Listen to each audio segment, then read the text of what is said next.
The night was bitterly cold, with the kind of icy wind that bit through even the thickest layers. The small town of Milford was eerily quiet, its streets blanketed in frost that glimmered under the pale streetlights. Outside a rundown convenience store, Mark stood shivering in his threadbare jacket.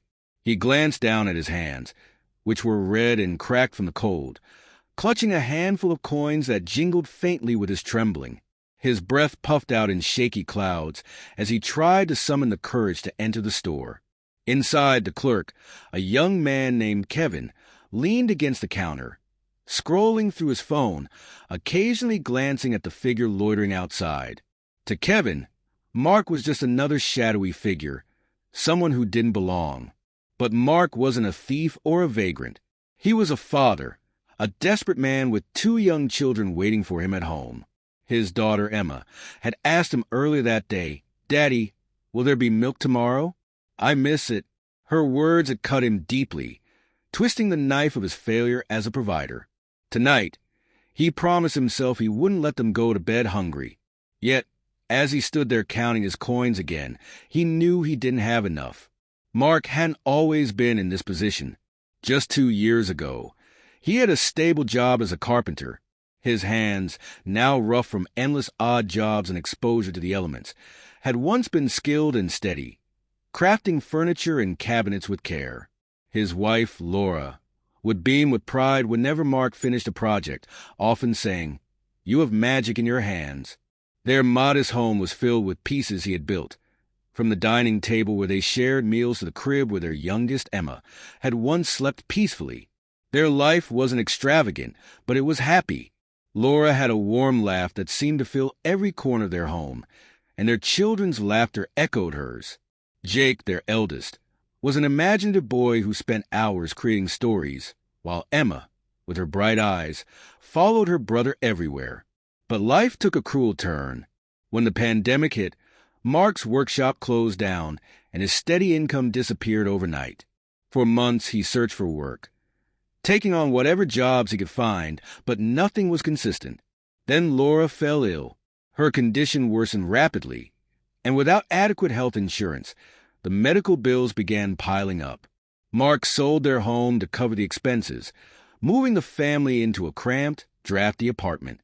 6 months ago, Laura passed away, leaving Mark to navigate an unforgiving world alone. He tried to shield his children from the worst of it, but the weight of their situation pressed heavily on him. Every day was a battle to keep food on the table and a roof over their heads. Tonight, all he wanted was to fulfill Emma's simple wish for milk. But as he counted the coins in his hand for the 100th time, he knew it wouldn't be enough. Finally, Mark pushed open the door to the store, the bell jingling softly as he stepped inside.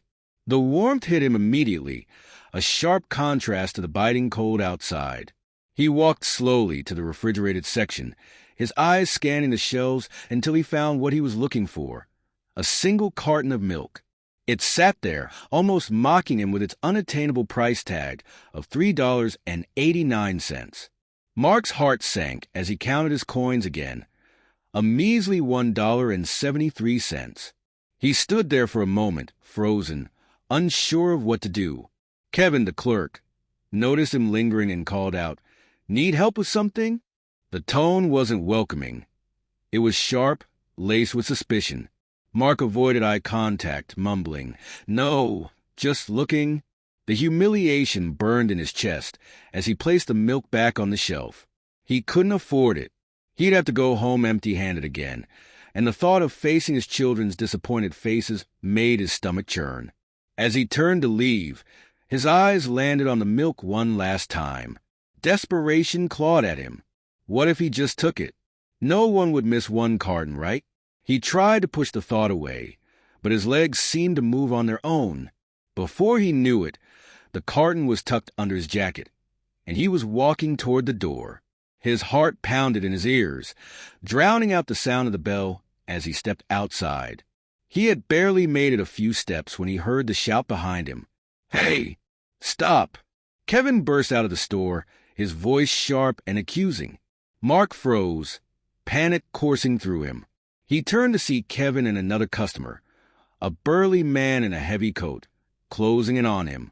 Mark tried to run, but the man grabbed his arm, yanking him back.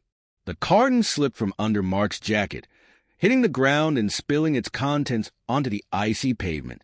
Kevin's face twisted in anger. "What do you think you're doing? Stealing? Seriously?" Mark's shoulders sagged as the weight of his actions hit him. Tears welled up in his eyes, and his voice broke as he spoke.